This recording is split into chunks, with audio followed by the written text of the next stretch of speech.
Halo,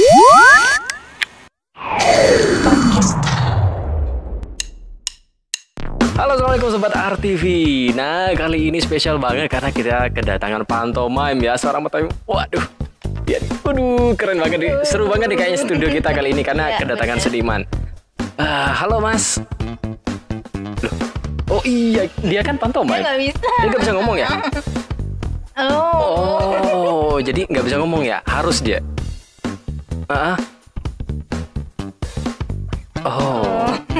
Oh, ya oke.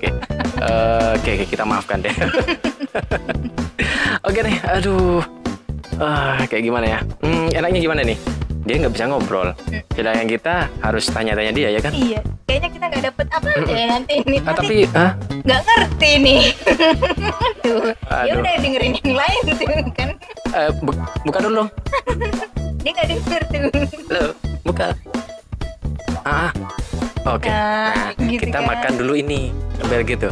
Ini. Nah, ini apa nih? Nah, jadi ini adalah ayam ngamuk gitu. Jadi kalau ayam ngamuk itu tahu kan kalau di Madura ayam ngamuk tuh kayak gimana?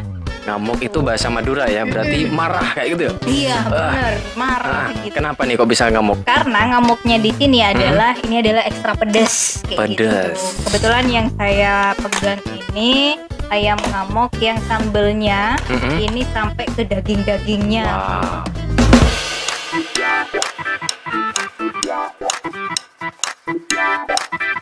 Wow. Ini wanginya kayaknya cabenya tuh iya, biar wow. Oh. Itu kan sambelnya itu yang yang hijau. Kalau ini real ya, nyata ya kalau ini ya. Waduh. Jadi buat teman-teman yang ingin order ayam ngamuk ini bisa langsung di Queen Lady Madura. Yep. Untuk sosial medianya bisa langsung ke Facebooknya di Ivita El Rohmah ya, atau di Instagramnya di @queenladymadura. Nah, jadi di ayam ngamuk ini pedas ayamnya cocok. Tapi kayaknya gak seru deh, gak rame gitu ya. Nggak ada Jadi, suara gitu. Nanti pengen tahu yang penting suaranya. kita janji abis ini makan ini ya. Oke. Tapi biar lebih asik, aku pengen ngobrol sama Mas Pupuh ya tadi ya. Mas Pupuh. Kita lihat wajah aslinya Mas Pupuh kayak gimana sih? di balik pantomim ini seperti apa nih orang aslinya karakternya. Oke, thank you Mas Pantomime. Nah, kali ini baru dengan orangnya yang asli ya. Di balik pantomimnya itu ternyata ganteng banget ya. Memang ganteng ternyata ya. Mas Pupuh ya namanya. Iya benar. Nah, kalau gitu langsung kita tanya-tanya ya lebih dalam. Kira-kira kayak gimana ini? Awal bisa sampai seperti ini ya kan ya? Nah, sebelum itu pasti kita mau tanya dulu nih. Dulu sukanya memang itu dari kapan? Dari kecil atau baru-baru ini kayak gitu? Dalam dunia seni maksudnya. Iya, dalam seni. Kalau dalam dunia seni mungkin saya suka tuh ketika SD, tapi tidak benar-benar fasih di situ karena jujur saja saya terkadang agak kecewa dengan pemekasan. Karena apa? Karena kalau tidak ada lomba tidak mau latihan kayak gitu. Dan rata-rata aku berani bilang kayak gitu. Tapi gak semuanya gitu. Pasti ada yang tiap hari latihan untuk meningkatkan kualitasnya. Ada yang seperti itu gitu. Jadi seperti itu. Jadi sampai SMA pun juga masih suka seni, tapi rata-rata gerak. Gitu. Seni gerak ya. Bener, rata-rata gerak. Gitu. Berarti memang nah, untuk langsung ke pantomime sendiri? Nah, itu pas kapan? Pas kuliah. Oh, pas kuliah. Bener. Jadi pas kuliah itu awalnya aku ini menganggap ini Mbak remeh temeh gitu loh pantomime itu, dalam artian gampang gitu, pantomime cuma gampang gitu kan. Awalnya seperti itu gitu karena ya cuma tinggal gerak, cuma tinggal apa namanya ya ngasih tahu ini jalannya pantomime gitu. Awalnya berpikiran seperti itu, tapi lambat laun ketika terjun langsung ke pantomimenya itu kayak kok susah ya. Kok harus olah tubuh ya gitu. Jadi disitulah mungkin rasa penasaran itu makin menjadi gitu. Makanya pengen fokus lagi ke pantomimenya juga kayak gitu, Pak. Tapi dulu memang dari sekolah sekolah SMA ya. Dari SMA Ah. tuh emang nggak tahu belas atau sekedar Nggak tahu, infonya? nggak tahu Teori? belas. Teori pun juga nggak tahu. Oh, nggak tahu juga. Mungkin kalau nama denger, Hmm. cuman nggak pernah terjun gitu. Karena jujur aja pas ditanya, karena saya jurusan seni teater kan. Jadi pas ditanya sama kakak tingkat sama mbak-mbak juga, kamu pernah berteater? Enggak, bohong gitu kan. Biasa kan masih apa tes mental gitu kan. Coba bikin pentas teater. Mau bikin apa gitu. Jadi saya baca puisi aja gitu. Kok kayak gini teater gitu kan. Gimana ya aku karena belum pernah berteater gitu, jadi cuman nari kayak gitu doang gitu. Ya awalnya kaget gitu karena tahu seni yang sebenarnya di sana gitu kan, kok kejem banget gitu. Kok harus gini gitu kan, harus harus latihan mental di fisik juga, jadi banyak pengalaman lah gitu kan. Enak enak sakit. Kalau gak sakit kan gimana ya Mas? Bener. Iya bener juga sih. Respon dari orang tua kamu sendiri kayak gimana ke seninya itu? Apakah kamu mungkin ada tuh orang tua yang kurang mendukung, ada ternyata mungkin mensupport sama kamu? Support banget, orang tua support banget, dari bapak, dari ibu juga support banget. Karena ya awalnya aneh, dalam artian aneh, mungkin melihat cowok berdandan kan dulu Iya, ikut bener. tari ya kan, apalagi pakai lipstick kayak gitu kan. Ya awalnya juga malu karena dulu ya tidak dipungkiri juga, aku juga punya pacar gitu kan. Kadang-kadang kalau mau pentas gitu ya, celengak-celungan gitu loh, Pak. Takut ada pacarnya gitu kan. Tapi di situ, oh ini seni gitu loh. Buat apa aku malu? Aku berkarya di sini gitu loh. Jadi ya habis pas di panggung ya udah kita keluarin apa yang kita punya gitu. Tapi habis itu Selesai. ngumpet lagi gitu. Berarti Malu. sesuai perannya nanti Sesuai, kalau gitu. sudah di depan panggung. Benar. Sorry dulu, gue potong dulu. Menurut kamu dulu katanya tari, iya? Tari. Berarti dulu sebelum ke pantomime itu ke tari dulu? Tari. Ya guru pertama saya itu kalau di tari Pak Budi. Pak Budi tari juga di sini. Dan Bu Ciki juga istrinya Pak Peng. Jadi guru pertama tari mereka berdua. Tapi rata-rata saya lebih akrab ke Pak Budi. Karena asik orangnya. Ya juga selain dia juga cowok, jadi ya heboh gitu. Kalau kita latihan kadang-kadang main-main dulu gitu. Kadang-kadang dipukul sama beliau gitu kan. Pokoknya kalau dalam dunia seni enaknya itu kalau sakit gitu. Oh gitu. Bener, karena kalau gak sakit gak bakal punya pengalaman gitu. Iya. Semisal kita latihan tari gitu kan, latihan tari terus semisal ada gerakan yang salah tuh, ya kalau gak dipukul gak bakal tahu gitu kan. Betul. Semisal Pak Budi ngasih taunya itu kurang dikit ya kita kan gak tahu kurang dikitnya di mana. Harusnya harus dengan praktek gitu ya, rata-rata dipukul lah atau di apa gitu kan. Pernah gitu pas latihan menda apa namanya, kalau anak silat itu bilangnya pencak silat apa, kuda-kuda. Oh iya. Oh ya.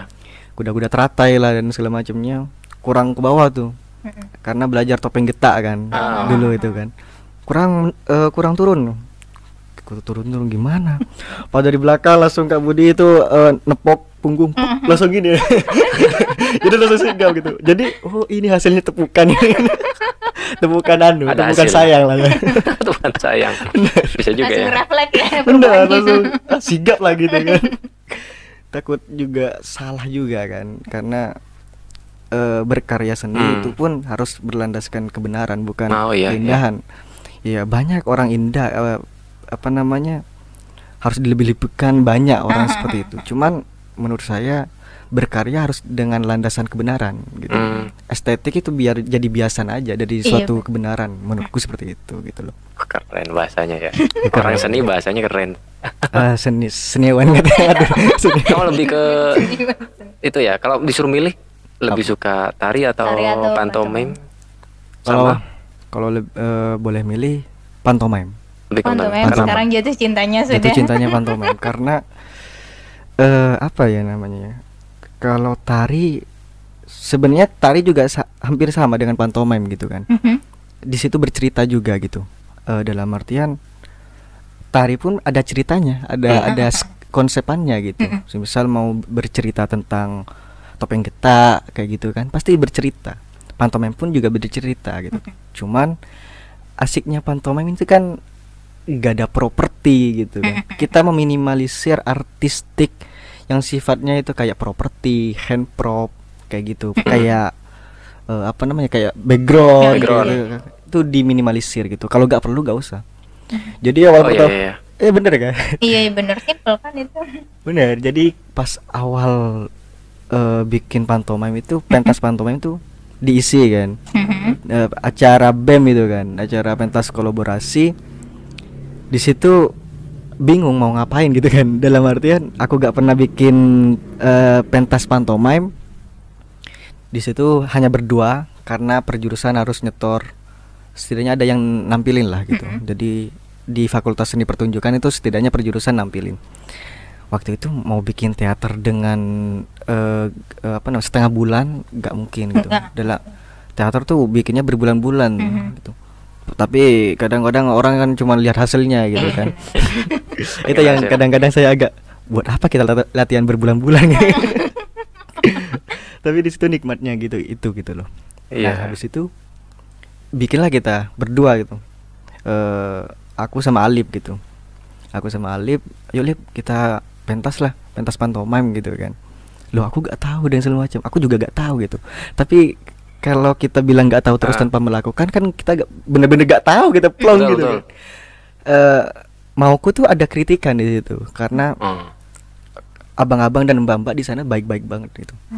Mereka bener-bener perhatian lah gitu. Ya meskipun dengan caranya berbeda kan. Tiap orang kan pasti berbeda caranya. Cuman di situ pas aku minta tolong ke kakak tingkat, Mas Aldo, dia kan jadi manajernya komunitasku Anonymime. Nah, promosi nih. Gak apa-apa. Dia ada di nanti mana? kita bakal taruh juga, boleh nanti di deskripsi nanti ya. Jadi dia ngasih tahu gitu kan. Jadi ceritaku tuh terlalu belibet gitu loh. Buat dia sebagai pantomimis yang pernah bikin karya pantomim, belibet ceritanya tuh. Gak ada poin yang utama di situ gitu. Dirombak lah sama Mas Aldo itu. Tapi gak merubah ceritaku gitu. Ternyata belibet juga. Ternyata susah bikin cerita pantomim itu, gak serta-merta kita langsung gerak apa gitu kan. Itu ngasal namanya gitu kan. Tapi kita kan mau menginformasikan sesuatu gitu kan. Semisal tokoh kita gelandangan, gimana caranya kita berkarakter seperti gelandangan? Dalam artian kita tidak ada properti nih. Iya benar. Rata-rata kan polosan kan pantomim. Berarti kita yang membuat properti sebenarnya ya? Bener. Ya kan? Kita yang membuat meja atau kayak pintu kan seperti itu. Dirinya kita sendiri ya. Bener. Kita bermain imajinasi di situ. Imajinasi. Yang susahnya itu sebenarnya. Iya, dan susahnya juga untuk sampai ke penontonnya juga yang bisa paham itu kan. Juga PR banget itu. PR banget itu. Kadang-kadang kalau jujur saya tuh lebih suka pentas pantomim sendiri ketimbang banyak gitu. Oh gitu. Karena kita mainnya kan imajinasi gitu kan. Semisal kita bikin bangku nih di sini nih. Tiba-tiba teman saya datang gitu kan, nabrak ini. Udah hancur nih imajinasinya nih. Oh iya. Itu yang susah gitu. Jadi dibilang pantomim itu gampang, enggak juga gitu loh. Ada tingkat kesulitannya juga gitu. Gimana caranya kita tetap berpikir cuman realistis gitu loh. Kayak kita berjalan gitu. Mangku kan berjalan biasa tuh, gak usah mikirin gitu. Gimana nih? Gimana gitu? Gak usah mikirin kan. Sama kayak teater, sama kayak drama sebenarnya. Cuman di situ pantomim gak berbicara kan, cuman gitu doang. Sama gitu. Tapi menurut kamu apa enggak seorang pantomim itu punya dunia sendiri? Enggak? Menurut saya iya. Oh iya, ada dunia sendiri. Ada dunia sendiri. Awalnya saya menganggap hal tabu lah ya kayak gitu, terlalu berlebihan lah ya. Karena ada cerita dari kakak tingkat saya, bercerita dia diajarin pantomim dari gurunya gitu kan. Di situ latihannya kayak olah rasa. Dia tiap jam 12 malam dia harus ke sungai berendam. Oh gitu. Iya bener. Jadi belajarnya kayak anjir, untung saya belajar pantomim itu sekarang gitu, gak terlalu ribet gitu. Jadi agak kasihan gitu kan, agak enak. Kalau dulu tuh agak bukan kejam sih, bener-bener mendidik gitu, bener-bener muridnya yang biar tahu gitu. Gitu. Jadi kalau sekarang kan kita dicekokin gitu kan, enak lah. Kalau sekarang dibilang pengetahuan, mana ilmu, mana ya berarti kamunya yang nggak belajar gitu. Mau mencari ya. Bener gitu. Kalau dulu tuh bener muridnya yang cari gitu. Ya kalau orang dulu kayak ngasih tebakan, berendam gitu. Namanya kalau latihan di teater tuh ada tapak rendam, tapak bisu, Oh, gitu. jalan mundur kayak gitu, jalan mundur tanpa berbicara. Ada yang rendam ke sungai, air terjun dan segala macam. Jadi fungsi dan tujuannya tuh kita tidak tahu. Cuman di situ kita taunya ketika ada bentrokan, kayak misal kita latihan seminggu berendam nih di sungai yang dingin banget kan. Ketika kita latihan pantomime, kita berada anggaplah di ruang seperti ini. Coba kamu rasain dingin. Kan pasti jam 12 malam tuh dingin banget sungai gitu kan. Iya benar. Oh, langsung Bener. dapat imajinasinya ya. Bener, biar cepat gitu loh. Oh Ya iya. orang kalau belum ngerasain kan nggak bakal tahu. Misal belum pernah ngerasain hangat, tapi Pura-puranya itu beda ya. Beda banget, Sama yang sudah bener. pernah merasakan. Ya. bener beda banget. Rasanya tuh di beda situ banget. ya. Bener. Sedetail itu ya berarti. Iya. Karena pantomime juga ada realistis juga, harus realistis. Kalau pantomime nggak realistis, ya larinya tadi bukan kebenaran tapi keindahan gitu loh. Tapi kamu kalau mau buat cerita harus lihat terus gitu ya? Enggak, caranya kamu latihan. Kalau latihan itu, kalau bikin cerita ya, cerita pantomime. Kalau bikin cerita saya observasi dulu. Oh gitu. Apa yang mau saya angkat? Semisal pertama kali saya bikin pantomime itu saya mengangkat lucu-lucuan, tapi saya pakai bahasa Madura, conlocon. Pertama kali saya bikin cerita pantomime conlocon diisi. Dan waktu itu ceritanya agak belibet karena di situ saya memakai banyak komedi di situ. Tidak ada poin utama. Tapi pas agak dikasih tahu oleh Bang Aldo, coba permasalahanmu itu cewek aja gitu loh. Jadi kita tuh datang nih, dua orang berbeda. Saya datang dari sebelah kiri panggung, teman saya dari kanan panggung. Masuk ke panggung, saya main layangan, dia bawa makanan kayak gitu. Jadi kita beda. Cuman kita akrabnya itu karena satunya ngasih makanan. Oh, Gitu. Jadi misal nih, satunya main gini, terus dia buka apa namanya? Kotaknya, terus dia ngasih apel apa kayak gitu. Tapi saya waktu itu ngambil hamburger gitu. Jadi ambil hamburger yang maunya dia tuh mau dimakan nanti gitu. Tapi saya makan gitu sambil main layangan gitu kan. Main layangan tiba-tiba ya diputus lah layangan saya gitu kan. Ya jadi lanjut cerita, ada cewek tuh lewat tuh. Tapi imajinasi. Jadi orang waktu itu ngelihat ke belakang juga. Jadi saya oh, gitu deh. Mereka juga lihat ada apa gitu. Jadi kadang-kadang saya ketawa. Tapi kalau saya ketawa waktu itu nggak enak lah gitu. Nggak etis lah gitu. Cuman tetap fokus gitu, tetap liatin, kasih tahu ke teman saya cewek. Ya kalau kita ibaratkan memberitahu orang semisal seksi ya udah gini. Pasti orang kan paham gitu. Paham kayak gitu. Ini seksi. Wow gitu. Ya udah kita kejar-kejaran tuh naik sepeda ini. Nah, konfliknya itu di sepeda. Kita tangkarnya di sepeda. Misal satunya ngelempar tali gitu, saya tarik kayak gitu. Misal tembak ban biar apa? Goyang, terus pindah lagi ke sepeda saya. Ya kayak gonjeng-gonjengan lagi. Jadi bikin cerita itu gimana caranya kita bikin satu cerita utama. Cuman kita lebarkan tuh. Itu yang susah. itu tanpa dikonsep. Konsep juga. Konsep juga. Konsep. Tapi berarti konsepnya itu harus detail ya. Bener harus detail. Oh, Karena di situ kita bermain imajinasi bener gitu. biar satu konsep. Karena kan kalau nggak dikonsep takutnya kita bicara itu tali, Bener. ternyata dikira rantai atau apa. Benar. Karena ya lari ke tadi, karena kita berdua, jadinya kita harus Harus benar-benar samain ya. detail. Berarti enak sendiri ya. Enakan Imajinasinya Bangun terserah sendiri, kita. terserah gitu kan. Enaknya Yang mau sendiri. koordinasi kalau rame itu yang susah ya. Bener. Apalagi pas kesalahan fatalnya tuh yang pas pentas itu, temen saya nabrak sepeda teman saya. Jadi misal parkirnya sini. Saya nabrak gini. Jadi imajinasi kan hancur kan. Tapi di situ ya udah saya pertama kali pantomime ya udah setidaknya inilah hasil pertama saya. Mungkin saya kedepannya juga lebih baik kayak gitu. Oh, berarti ini gerak nggak boleh dilewatin ya kayak gitu. Ya Kalau misalkan kalau ada bendanya ya jangan diganggu-ganggu. Kecuali ada tujuannya. tapi semis- benda versi mereka. bis versi Misalkan mereka versi naruh kita. ke sepedanya di sebelah kanan. Hmm, Ya kita jangan melewati kanan itu gitu. Benar. Oh, itu bisa merusak imajinasi. merusak imajinasi banget ya. Karena Sedetail gak ada itu ya. properti, gak ada properti itu susahnya ya Detail pantomim. banget. Emang kalau pantomim. Iya. Udah hancur kalau udah berbicara imajinasi itu hancur banget. Karena Kalau kayak event-event pernah nggak sih ikut kayak gitu-gitu? saya ikut pantomim itu berapa bulan ya? Desember, Januari, 4 bulan, 5 bulanan lah, 6 bulanan lah ikut pantomim. Kalau untuk event saya belum pernah ikut. Oh, belum, masih Karena mendalami lah ya. Bener, Karena memang banyak PR yang harus bener, didalami ya kalau di bener. pantomim. Kalau masih SMA itu enak kan? Iya. Kalau SMA masih ada gurunya, Iya. yang disalin pasti gurunya. Kalau udah kuliah, apalagi kuliah seni gitu, ya cuma segini pengetahuanmu tentang pantomim. Itu yang agak gimana gitu. Apalagi seniman aslinya gitu Oh, yang iya bener. ngeri. Kamu sendiri pernah nggak nyoba latihan tanpa memang disuruh beban dari tugas kampus atau misalkan kayak flash mob di jalan tiba-tiba kamu ingin ngasah sendirilah kayak gitu? Bener, bener. Pernah nggak? Saya menganggapnya rata-rata orang yang proses di kampus isi Jogja itu mandiri. Oh, Jadi gak ada paksaan untuk, semisal nih ada kampus ngadain acara, terus kita latihan, enggak. Siapapun yang pengen tahu ya latihan. Misal saya pengen tahu dunia aktor, atau pengen tahu pantomim, ya latihan lah tiap hari gitu loh.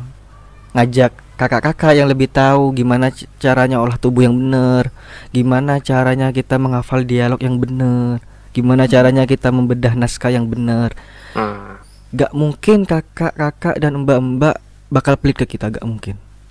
Ya kalau agak cuek dikit ya maklum lah, awal kenal kan biasa, maba kayak biasa Iya. gitu kan, dicuekin. Tes mental lah gitu iya, kan. bener. Tapi gimana caranya kita mendapatkan hatinya kan? Kamu di pantomim sendiri ada nggak nanti suatu saat aku harus kayak gini? Ada target tersendiri. Ada. Karena saya melihat beberapa pantomimis itu memiliki khas karakter. Apa namanya? Aku yakin ketika pantomimis itu udah bergelut beneran di pantomim, dia bakal menemuin oh ini saya gitu loh. Dan itu yang lagi saya cari. Pasti punya khas, misal Pak Jemek dengan gaya pantomimnya seperti itu, yang performance yang apa namanya ya, memikirkan konsep yang benar-benar matang, iya. tanpa gerak yang harus gini, Iya. tanpa yang gerak yang realistis, rata-rata simbolik yang dia mainkan. Ada yang benar-benar ngelucu, ada yang khasnya pakai topi, banyak lah seperti itu. Dan saya mencoba mencari seperti itu, pengen mencari khas saya, biar orang tuh oh ini Pupu nih, gaya Pupu nih. Jadi orang ya pengen eksis sebenarnya gitu ada sisi Jadi kita punya brand sendiri lah ya Bener. untuk diri kita Bener. gitu ya. Kamu tapi inginnya lebih ke apa nanti?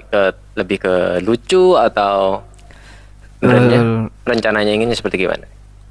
Kalau untuk Kamu pantomimnya, untuk pantomim ya.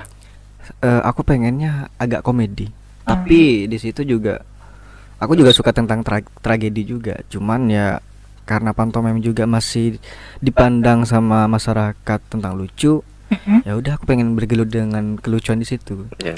Karena komedi itu susah. Iya. Iya kalau ada teman yang baik ketawa juga. Kalau diem, itu kayak untung nggak ada sound effect jangkriknya gitu kan. Kalau ada jangkrik lengkap gitu di situ kayak garing banget gitu. Berarti dibilang gagal tuh ketika penonton udah Bener, nggak memperhatikan kita ya. bener. Berarti respon dari penonton itu ngaruh banget ya buat Ngaruh kita. banget. Makanya jarak penonton sama pantomimisnya itu deket banget. Iya ya. Harus dekat karena ya kita bermain imajinasi. Kalau kita jauh, gimana caranya kita ngasih tahu ini kursi gitu? Gimana caranya gitu kan? Kecuali ada layar lebar di situ. Layar lebar. Ya rata-rata deket jaraknya. Pasti kadang ada yang aku pengen pantomim di sini, Mbak di sini nih. Karena biar tahu saya ngapain di sini. Oh iya. Iya karena beda sudut pandang nanti ya kalau terlalu jauh. Bener. gitu. Bisa jadi. Berarti kalau kita mau melakukan seni pantomim tuh nggak boleh salah sedikit ya? Salah sedikit itu Ditutupin. Kalau salah bisa bisa ditutupin. Pinter Namanya itu nulisnya Bang, ya? benar. Namanya itu improvisasi. Kalau di teater improvisasi. Misal saya apa ya, bikin gelas gitu. Tiba-tiba waktu saya ngambil cangkir, ya udahlah, kita entah kita mau joget atau apa kayak gitu kan, improvisasi lah gitu. Cerdasnya seniman seperti itu, nggak ada salahnya gitu. Pinter ngeles ya. Berarti kalau yang kita lawan kita itu nggak ngerti, ya kita perjelas lagi ya. Perjelas lagi. Hmm. Gimana caranya pertunjukan itu berhasil, dalam artian berhasil, sukses lah gitu loh, sampai selesai gitu. Ada kan kita tidak tahu cacatnya di teater itu seperti apa, pertunjukan teater real gitu, tidak tahu. Beda dengan film. Kalau film ya kita bisa nge-cut di editing. Anggaplah kata anak seni, Tuhannya ada di editing. Iya benar. Kalau di teater ya sutradara, penonton juga gitu kan.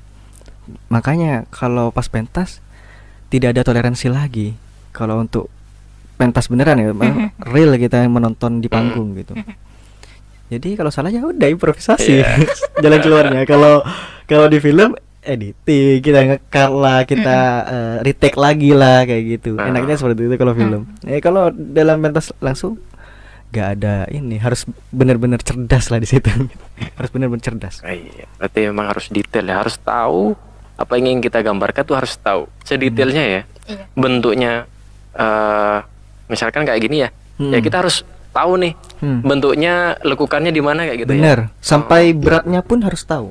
Oh iya, karena kan kita gak berat gitu Berarti ya. pantomim tuh nggak bisa bohong ya. Nggak bisa.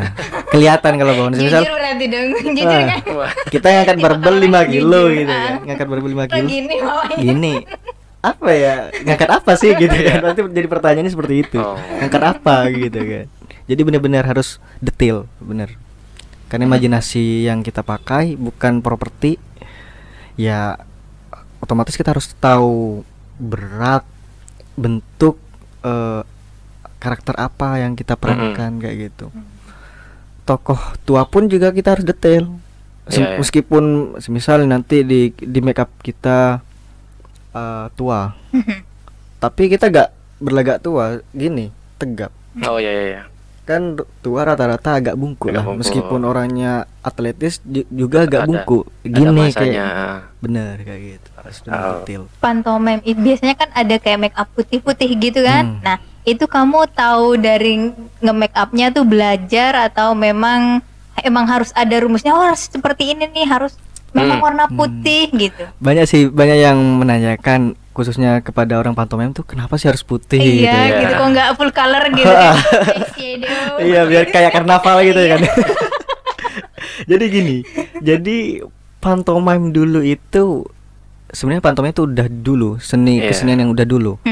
Bahkan sebelum Yunani gitu. Di Mesir kuno, di India itu udah ada pantomim. Cuman masih seperti relief gitu loh. Cuman pas sampai Aristoteles pun juga bilang ini bukan tarian gitu loh. Ini lain, kayaknya bukan tarian ini. Makanya sampai ada pembahasan bahasa isyarat. Oh, bahasa isyarat. Makanya pantomim bener. gitu kan. Nah, makanya dari itu pantomim lah melambung tinggi itu. Banyak yang kenal dengan pantomim. Make up itu setahu saya ya, sedangkan pemahaman saya itu dikenalkan oleh pantomimis Marcel Marceau. Jadi dia khasnya dia putih. Kalau dulu topeng. Ada khasnya. Pantomim itu kan singkatan dari pantos dan maimos. Jadi topeng dan menirukan. Topeng dan Jadi menirukan. benar-benar kita berkarakter, cuman ada topengnya di situ. Lambat laun kenalah dengan dikembangkan lagi oleh Marcel Marceau. Dia pakai putih make upnya. Dan tokohnya namanya Bip. Makanya orang pasti, oh ini Bip nih kayak gitu. Jadi putih itu perkenalan dari Marcel Marceau gitu. Dan kebetulan Marcel Marceau pernah ke Indonesia gitu loh. Makanya Indonesia make upnya putih kayak gitu. Selalu tuh sudah ya kalau. Bener. Saya pernah ikut workshopnya dari pantomimis Jepang. Wow. Jadi dia muridnya beberapa pantomimis asli Jepang. Oh gitu. Namanya tuh Naoki Nagai. Jadi saya nanya kepada beliau gitu, kenapa sih kok rata-rata pantomimis Jepang itu tidak pakai make up? Iya. Ya kan? Iya. Mereka Iya, kayak bener. jalan kayak Biasa gambar aja coba gitu. gitu kan. Iya. Tanpa make up kan? Iya. Jadi saya nanya, dan dia menjelaskan dengan bahasa agak ininya ya kan, agak belibet lah gitu kan. Di situ dia bilang make up itu untuk mempertegas mimik wajah kita. Kalau ya saya langsung paham gitu. Oh, mungkin orang Jepang karena putih gitu. Jadi jelas gitu. Mungkin apalagi orang Indonesia agak sawo matang gitu kan. Mungkin agak gelap. Apalagi dulu masih minim cahaya gitu kan. Gak seperti sekarang. Sekarang lampunya udah keren-keren banget sampai LED gitu kan. Kalau dulu kan cahayanya pakai obor, api, obor. cahaya tradisi kita kan Alami, itu. ya, gitu. Benar. Jadi kalau gak dipertegas dengan make up, ya gimana caranya orang tahu gitu. Ya, betul. Mungkin itu alasannya. Oh, berarti orang Jepang karena putih ya. Nanti saya putih aja lah, biar saya tidak pakai make up lah ya. Biar menghemat gitu ya. Bisa aja dia. Itu tuh putihnya putih apa sih? Bedak kah atau memang ada khusus gitu, krim khusus? Khusus. Jadi body painting namanya. Cuman ini gak tahu cerita fakta enggaknya, saya gak tahu. Cuman saya pernah diceritain. Kalau dulu putih itu dari kotorannya merpati. Oh iya. Jadi itu Yakin? saya gak tahu, cuman Ceritanya diceritakan, gitu ya. diceritakan seperti itu. Jadi putihnya itu dari kotoran merpati ya, pokoknya yang warna putih gitu. Karena gak ada cat dulu gitu.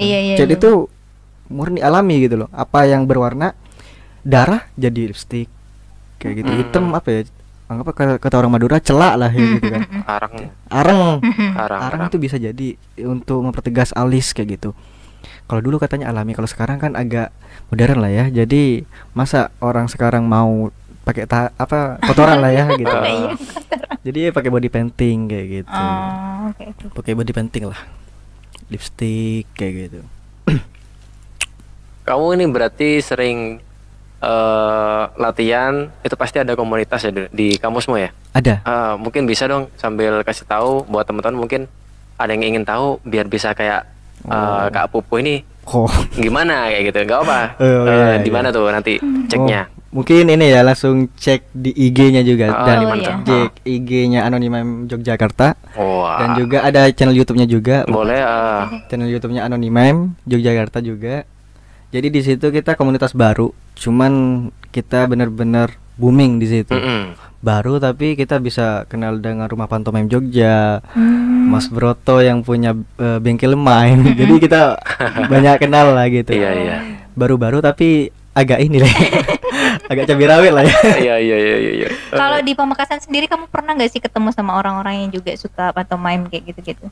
Saya ada kayak Pak Peng itu. Pak Peng itu pantomime juga, pantomimis. Terus Mas Ilham pantomimis juga. Cuma memang di Pamekasan nggak terlalu di up ya. Iya. Kayak gitu. Nggak tahu kenapa ya. Saya tuh kadang-kadang kalau mau bikin karya ataupun saya berkesenian di sini, saya mikir 5 kali lah. Oh gitu, 5 kali, bukan 2 kali. Bukan 2 kali. Ya buat apa aku karya di sini, tapi tanpa dihargai gitu loh. Jujur saya kadang-kadang agak kecewa dengan beberapa orang gitu loh, oknum lah gitu. Kenapa di sini tidak ada ruang gitu untuk kita menuangkan karya kita gitu loh. Biarkan kita berkreasi. Ya, semisal gini, Pamekasan ini paling terkenal politik agama. Iya, Madura kayak gitu. Rata-rata politik agama. Terus seni ini mau dikemanakan gitu loh. Budaya ini mau dikemanakan. Dalam artian siapa lagi yang meneruskan budaya kita kalau bukan anak mudanya lagi gitu. Iya benar. Dan jarang orang yang bakal tahu kayak sejarah, latar belakangnya, benda-benda Madura pun jarang. Saya aja jujur saya jarang mengetahui dan tahu sejarahnya jarang. Saya tahunya dari Mas Herdi Seset, Mas Ijong. Misal Mas Herdi Seset ngasih tahu tentang desain orang Madura asli itu seperti apa. Saya nanya gitu, orang Madura asli itu kostumnya merah putih atau itu punyanya Ponorogo? Itu asli Ponorogo. Oh gitu ya, baru tahu Baru juga. tahu ya? Aku juga Baru baru tahu. tahu. Jadi orang Madura dulu itu cuma kaos putih, polos, putih cuman aja. pakai apa? Hitam-hitam itu ya. Bor kayak gitu. Terus pakai sarung yang diskiniin. Iya. Kata Mas Herdi itu sarung yang licin, pakai sutra apa gitu, yang licin. Jadi ada senjatanya di sini. Oh gitu. Oh iya. Jadi iya. misal Kecil. ada orang yang agak ini langsung keluar. Licin. senjata Enak. Iya. oh iya, bener, saya kok jadi orang Madura agak ragu ya, apakah saya orang Madura kayak gitu, karena nggak tahu budayanya ya, siapa yang ngasih tahu gitu. Orang-orang dulu nggak ada informasi seperti itu.